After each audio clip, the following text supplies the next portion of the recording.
मैं बात करूंगी राजा रघुवंशी हत्याकांड की, जिससे पूरे देश में इंदौर की बदनामी हुई है और बहुत बहुचर्चित अभी चल रहा है। ये राजा रघुवंशी सोनम रघुवंशी वाला जो कांड हुआ है वो एक मानवता पर ही सवाल उठा देता है। शर्मसार करने की घटना के तो है ही अपने आप में। एबी रोड पर 2.5 दिन तक जाम लगा रहा, कुछ लोगों की मौत हो गई, कुछ परेशान होते रहे। इंदौर की बदनामी इसलिए हुई क्योंकि जाम लगना तो सामान्य बात है, देश में कई जगह जाम लगता है, लेकिन जाम लगने के कारण 3 लोगों की हार्ट अटैक से वहीं मौत हो जाती है। बाकी कुछ लोग बीमार हो जाते हैं, कई लोग फंस जाते हैं, निकल नहीं पाते हैं, एम्बुलेंस वहां से निकल नहीं पाई। कांग्रेस पार्षद अनवर कादरी का नाम भी सामने आया है कि लव जिहाद को वो बढ़ावा देते हैं, लोगों को इसके लिए पैसे भी दिए जाते हैं। इंदौर में पिछले दिनों मुख्यमंत्री डॉक्टर मोहन यादव जब आए थे तब उन्होंने ये कहा था कि डकैत हो या डकैत का बाप। पार्षद अनवर कादरी को उन्होंने डकैत बोला था क्योंकि उनका नाम उपनाम जो है वो डकैत है। भी मेघदूत गार्डन के सामने सड़क धंस गई अचानक। हाँ बिल्कुल। तो इसमें किस लापरवाही के कारण ये हादसा हुआ? सबसे बड़ी लापरवाही जब ये हादसा हुआ और मीडिया में मामला सामने आया, समय नाउन चैनल ने भी इस मामले को सबसे पहले शुरुआती दौर में ही उठाया था, तब उसके बाद प्रशासन सक्रिय हुआ, नगर निगम सक्रिय हुआ। लेकिन इंदौर में गड्ढा या गड्ढे में इंदौर जी, इंदौर की व्यवस्था गड्ढे में, इंदौर चला गया गड्ढे में। बहुत चर्चित विषय चल रहा है इंडेक्स मेडिकल कॉलेज का। इंडेक्स मेडिकल कॉलेज के डायरेक्टर हैं सुरेश भदौरिया, उनकी पृष्ठभूमि भी कुछ गड़बड़ी है। सीबीआई ने जो है जब जांच शुरू की तो पता चला कि इन देश भर में कई संस्थाओं को गलत तरीके से अनुमति दिलाने का काम भदौरिया करते हैं, जो खुद लगभग 6-6.5 करोड़ की गाड़ी में घूमते हैं और खुद करोड़पति हैं। लेकिन शर्मनाक बात है, शर्मनाक बात होती है, दुख होता है इस बात का जब भी शहर में कोई बड़ा घोटाला या कारनामा सामने आता है तो ये पता चलता है कि उस व्यक्ति के साथ कई राजनेता और अफसरों के गहरे गठबंधन है। और सवाल इस बात का उठता भी है कि जब पिछली बार भदौरिया जेल जा चुके थे उसके बाद भी उनको लगातार पुरस्कार मिलते रहे। नमस्कार, आप देख रहे हैं समय नाउ, मैं हूं आपके साथ निधि चौहान। आज हम बात करेंगे हमारे इंदौर शहर की। ये मेरे इंदौर को क्या हो गया है, मेरे इंदौर को किसकी नजर लग गई है, क्योंकि लगातार एक के बाद एक कारनामे यहाँ पर होते जा रहे हैं। और इसी विषय में हम आज बात करेंगे हमारे चैनल हेड राजेश राठौर जी से। सर, लगातार हमारे इंदौर में कोई ना कोई कारनामा हो रहा है। जैसे सबसे पहले मैं बात करूंगी राजा रघुवंशी हत्याकांड की, जिससे पूरे देश में इंदौर की बदनामी हुई है और बहुत बहुचर्चित अभी चल रहा है ये विषय। निश्चित तौर पे वाकई इन दिनों इंदौर के घर लगता है खराब चल रहे हैं जी, क्योंकि राजा रघुवंशी सोनम रघुवंशी वाला जो कांड हुआ है वो एक मानवता पर ही सवाल उठा देता है। शर्मसार करने की घटना के तो है ही अपने आप में, लेकिन जिस तरीके से एक पत्नी, नई नवेली दुल्हन जिसे हम कहेंगे, वो अपने पति के साथ हनीमून मनाने जाती है जी, और वहां ले जाकर उसकी हत्या करवा देती है जी। सोचने में भी डर लगता है, देखने में तो बहुत दूर की बात है कि इस तरह का घटनाक्रम जी कैसे कल्पना की होगी, क्या सोचा होगा, आखिर क्या चिंता अपने करियर की नहीं पाली, क्यों शादी की उससे, अपने परिवार की चिंता क्यों नहीं पाली, या यूं कहें कि समाज की चिंता क्यों नहीं पाली। क्या संस्कार नहीं थे? क्या परिवार वालों ने उस सोनम रघुवंशी को कभी जो है यूं कहें कि अच्छी सीख नहीं दी? निश्चित तौर पे उस घटनाक्रम में 2 कारणों से बदनामी हुई है। एक हत्याकांड, और उसके पहले सोनम और राजा रघुवंशी गुम जाते हैं जी, और शिलांग में मेघालय सरकार को लेकर नाराजगी व्यक्त की जाती है, पुलिस पर आरोप लगाए जाते हैं, और उसके बाद जब वो मामला सामने आता है कि पत्नी ही पति की हत्यारा निकली तो इंदौर सर झुकाने के लिए मजबूर हो जाता है जी। इस तरह की घटनाएं वाकई कलंकित कर देती है जी। लेकिन सर, देखा जाए इस हत्याकांड से जैसे जो पुरुष वर्ग है वो डरा हुआ है, मैंने एक सवाल ये भी है कि जब पुराने समय से औरतों पर अत्याचार होते आ रहे हैं, औरतों को मारा जाता है, जलाया जाता है और कई प्रकार की चीज़ें होती, काट के फ्रीज में रख दिया जाता है, तब इतनी दहशत क्यों नहीं फैलती है? ऐसा है कि तब शर्मसार क्यों नहीं होता है सारा देश? ऐसा नहीं है। देखिए, घटनाक्रम का समय देखिए, घटनाक्रम का कारण देखिए। इस घटनाक्रम में एक दुल्हन जाती है और वो अपने पति का जो है मर्डर करवा देती है। वो समय की टाइमिंग की जो बात है उसके कारण, और मैंने जैसा कि अभी आपको बताया कि जब वो दोनों गायब हो गए थे, कुछ दिन नहीं मिले, तो उसके कारण पूरा देश उनके साथ था। इंदौर में बवाल मच गया था, सोशल मीडिया पर जबरदस्त वायरल हो रही थी चीज़ें कि क्या हो गया है, कैसे गायब हो गए, शिलांग पुलिस क्या कर रही है, वहाँ की सरकार क्या कर रही है। तो इस बात के कारण ये मामला और बड़ा हो गया। सर, ये आपने जानकारी दी, लेकिन और भी कई सारे कारनामे इंदौर में हो रहे हैं। उसके बाद एक कारनामा ये हुआ था कि एबी रोड पर 2.5 दिन तक जाम लगा रहा, कुछ लोगों की मौत हो गई, कुछ परेशान होते रहे, और भी कई सारी प्रॉब्लम्स हुई है। बिल्कुल, वाकई उस घटनाक्रम से भी कुछ ही दिनों में, लगभग हफ्ते भर बाद ही ये जो घटनाक्रम हुआ, हाँ। उसके कारण इंदौर की बदनामी इसलिए हुई क्योंकि जाम लगना तो सामान्य बात है, देश में कई जगह जाम लगता है, लेकिन जाम लगने के कारण 3 लोगों की हार्ट अटैक से वहीं मौत हो जाती है। बाकी कुछ लोग बीमार हो जाते हैं, कई लोग फंस जाते हैं, निकल नहीं पाते हैं, एम्बुलेंस वहाँ से निकल नहीं पाई दूसरे मरीजों को जो ले जा रही थी। तो एक विद्यार्थी तो एग्जाम भी नहीं दे पाई थी, ये भी चीज़ सामने आई थी। उसके बाद जो भी घटनाक्रम सामने आया वो भी शर्मसार था कि ठेकेदार की लापरवाही के कारण, ठेकेदार में भी लगता है कि मानवता, मानवीयता और व्यवहार संस्कार जिसके बाद हम हमेशा करते रहे वो नहीं था। क्योंकि ठेकेदार को ये सोचना था कि यदि यहाँ ट्रैफिक जाम हो गया तो लोग परेशान होंगे, और 1 दिन 2 दिन नहीं, 2.5 दिन तक। तो ये भी एक घटनाक्रम ऐसा रहा जो पूरे देश में सोशल मीडिया पर ट्रेंडिंग में चलता रहा। जी, ऐसी भी बात मतलब सामने आई थी। ये सच ही है कि कलेक्टर को जाके वहाँ पर जाम स्थिति जो है कंट्रोल करना पड़ी थी? जाम उन्होंने कलेक्टर ने जाके वहाँ पर खुलवाया। इंदौर कलेक्टर आशीष सिंह अपनी पूरी टीम लेकर गए और लगभग 7-8 घंटे की मशक्कत के बाद, उसके बाद भी इतना बड़ा जाम था कि 7-8 घंटे तक उनको मशक्कत करना पड़ी, तब कहीं जाकर जाम खुला आधी रात को। लेकिन कहीं ना कहीं इसमें प्रशासन की भी गलती मान सकते हैं हम, क्योंकि जब सड़क निर्माण का कार्य चल रहा है तो सड़क निर्माण का कार्य चल रहा है, रूट डाइवर्ट करना था, पुलिस की जवानों की ड्यूटी लगाना थी। जब शुरुआत हुई थी जाम की तब उसी समय कंट्रोल कर लेना था। खैर, अफसरों के खिलाफ तो उस मामले में कोई कार्रवाई नहीं हुई, ठेकेदार के कंपनी के खिलाफ जरूर उसमें कार्रवाई हुई है। जी, लेकिन प्रशासन को सख्त एक्शन लेना चाहिए, इसके लिए आप क्या कहेंगे? बिल्कुल लेना चाहिए था, लेकिन हम आमतौर पर देखते हैं कि कई मामले दबा दिए जाते हैं जी। उसी तरह से इस पूरे मामले में भी जो पुलिस प्रशासन की तरफ से गलती हुई है उस मामले को दबा दिया गया। अभी से लगातार लव जिहाद के मामले भी सामने आ रहे हैं, जिसमें भी कांग्रेस पार्षद अनवर कादरी का नाम भी सामने आया है कि लव जिहाद को वो बढ़ावा देते हैं, लोगों को इसके लिए पैसे भी दिए जाते हैं।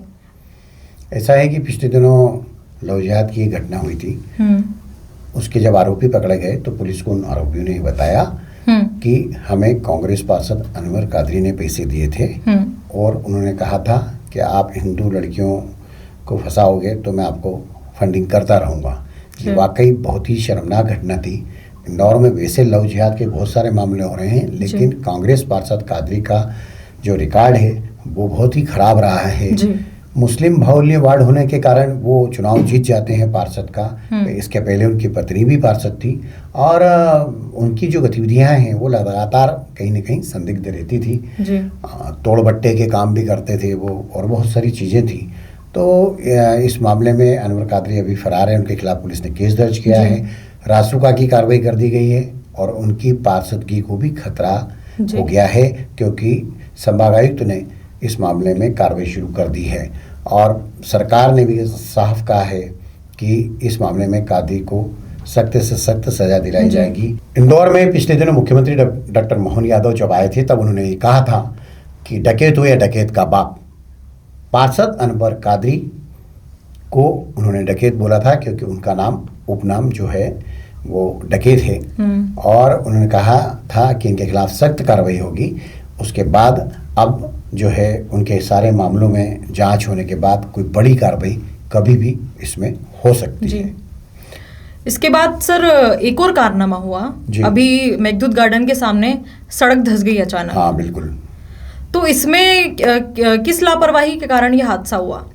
सबसे बड़ी लापरवाही जब ये हादसा हुआ और मीडिया में मामला सामने आया, समय नाउ चैनल ने भी इस मामले को सबसे पहले शुरुआती दौर में ही उठाया था, तब उसके बाद प्रशासन सक्रिय हुआ, नगर निगम सक्रिय हुआ और पता लगाया, मौके पर जाकर अधिकारियों ने देखा कि आखिर क्यों हुआ है। तो ये पता चला कि पहले ये कहा जा रहा था कि सड़क खराब बनाई है, लेकिन बाद में जब उसको टेक्निकल रूप से देखा गया तो ये कहा गया कि एयरटेल कंपनी अपनी लाइन डाल रही है और उसके कारण जो है ये सड़क धंस गई है, क्योंकि उन्होंने लाइन डालने के दौरान गलत तरीके से खुदाई कर दी थी और नगर निगम ने एयरटेल कंपनी पर लगभग 3 लाख रुपए का जुर्माना किया है।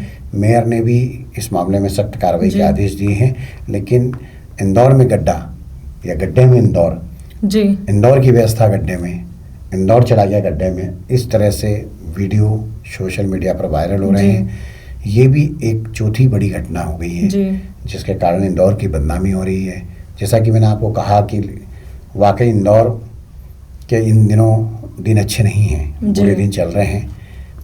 ठीक है, कुछ समय बाद हो सकता है कि ये सब मामलों में कार्रवाई होने के बाद आगे कोई बड़ी घटना नहीं हो। इसमें ये अच्छी बात हुई कि किसी भी इंसान को हताहत नहीं पहुंची। हाँ, ये जरूर था कि यदि उस दौरान जब गड्ढा हुआ, जब यदि वो गड्ढा धंस जाता और उस समय जब वहाँ से कोई 2 पहिया वाहन या 4 पहिया वाहन निकलता तो हो सकता है कि कोई बड़ी जनहानि हो जाती। तो ये तो भगवान का शुक्रिया है कि कोई उस समय वहाँ से गुजरा नहीं। लेकिन इन सब मामलों में मैं ऐसा मानता हूँ कि ठेकेदार और एयरटेल कंपनी के खिलाफ आपराधिक मुकदमा भी दर्ज करना चाहिए। जी सर, अभी इसके बाद एक बहुत चर्चित विषय चल रहा है इंडेक्स मेडिकल कॉलेज का। वहाँ पे बहुत बड़ा घोटाला हुआ है और फर्जी डिग्रियाँ दी जा रही, फर्जी मान्यता दिलाई जा रही हैं। तो इससे जो आगे की जनरेशन है उस पर क्या प्रभाव पड़ेगा? सवाल इस बात का उठता है कि जो इंडेक्स मेडिकल कॉलेज के डायरेक्टर हैं सुरेश भदौरिया, उनकी पृष्ठभूमि भी कुछ गड़बड़ी है। आज से नहीं, बहुत पहले से। यह बात अलग है कि उन्होंने इंडेक्स मेडिकल कॉलेज के और यूनिवर्सिटी के बहाने और अस्पताल के बहाने कई पुरस्कार ले लिए। जिन लोगों ने उनको पुरस्कार दिया उनको सोचना चाहिए कि हमने किसको पुरस्कार दिए थे, क्योंकि इसके पहले भी भदौरिया जेल जा चुके हैं इसी तरह के मामले में। और अभी जो मामला सामने आया है वो तो ये कि रावतपुरा सरकार को सुरेश भदौरिया ने दलाली करके और डिग्री दिलवाने का काम, मान्यता दिलाने का काम कराया है।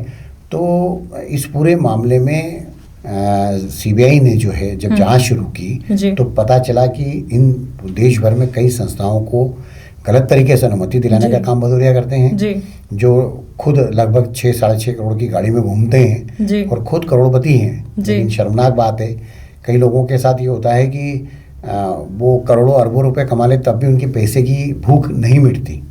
तो भदौरिया की स्थिति भी लगभग मेरे को लगता है इसमें ऐसी ही है। और भदौरिया का नेटवर्क अपना तरह का है, जिस नेटवर्क के चलते अफसर और नेता उनकी गुलामी करते हैं। शर्मनाक बात होती है, दुख होता है इस बात का जब भी शहर में कोई बड़ा घोटाला या कारनामा सामने आता है तो ये पता चलता है कि उस व्यक्ति के साथ कई राजनेता और अफसरों के गहरे गठबंधन है। और सवाल इस बात का उठता भी है कि जब पिछली बार भदौरिया जेल जा चुके थे उसके बाद भी उनको लगातार पुरस्कार मिलते रहे कि ये क्या है? हर सरकारी कार्यक्रम में भदौरिया का शिरकत करना जरूरी है, उनको ससम्मान बुलाया जाता है, प्रथम पंक्ति में बिठाया जाता है। जिस तरह का लगभग 1200-1300 करोड़ का घोटाला ये सामने आया है, ये बहुत ही इंदौर के लिए शर्मनाक बात है। इस तरह के लोगों का तो सामाजिक बहिष्कार होना चाहिए। देखिए, हर समाज में इन दिनों पैसे के बल पर और ताकत के बल पर कई ऐसे गुंडे, बदमाश, चोर, उठेगिरे, लुच्चे या सटोरिये, भूमाफिया समाज में आखिर प्रतिष्ठा पा कैसे लेते हैं? क्या कारण है कि समाज के अच्छे लोग इनके आगे घुटने टेक क्यों देते हैं जी।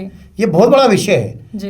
इंदौर के लोगों के बारे में हमेशा ये कहा जाता है कि वो बहुत अच्छे लोग हैं, यहाँ के लोगों का व्यवहार बहुत अच्छा है जी। लेकिन आश्चर्य होता है, सोचने में आता है कि क्या मजबूरी है भले लोगों की जो गुंडे बदमाशों के आगे सनम गच्छामी हो जाते हैं, अपना समाज सौंप देते हैं, पूरे समाज उसके आगे गिरवे हो जाता है क्योंकि ये गुंडे बदमाश पैसे की बल पर उनको खिलाते पिलाते हैं जी। और उसी के कारण लोग गुलामी उनकी करते हैं जी।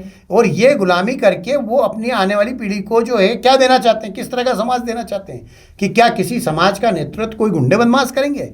ये बहुत ही दुर्भाग्यपूर्ण है। अभी आपने ये पूछा कि फर्जी डिग्रियां देने के बाद आने वाली पीढ़ी पर क्या असर होगा, आने वाली पीढ़ी का पे क्या असर होगा?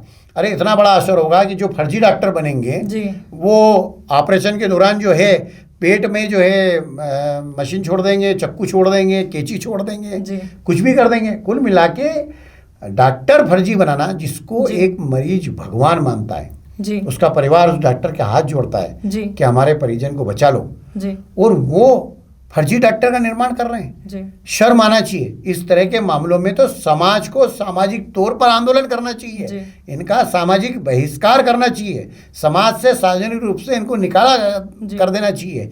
क्या है, समाज के लोग कब तक धनबल और बाहुबल के आगे गुलामी करेंगे? सर मेरा एक सवाल ये भी है कि अभी लगातार सीबीआई की जांच चल रही है और सुरेश भदौरिया फरार चल रहे हैं, लेकिन इंदौर के एक शनि मंदिर में वो 3 घंटे का अनुष्ठान करते हुए देखे जाते हैं। वाकई ये बहुत शर्मनाक बात है कि जो सीबीआई ने केस दर्ज किया सुरेश भदौरिया के खिलाफ जी, उसको वो पकड़ नहीं पाई और वो फरार घोषित हो गया जी।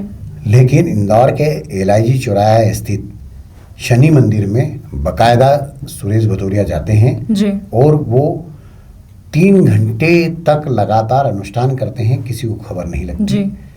मीडिया में जब ये खबर आती है, सोशल मीडिया पर उनके फोटो और वीडियो जारी होते हैं, तब ये पता चलता है कि वो खुलेआम घूम रहे हैं जी। यही तो कारण है, जो मैंने भी आपको बताया कि अपराधियों का गठजोड़ जब तक नेता और अफसरों से रहेगा जी, तब तक अपराधी समाज को का खून चूसते रहेंगे, खा जाएंगे समाज को जी। कुल मिला के इस तरह के लोगों का कहीं न कहीं तो अंत होना बहुत जरूरी है।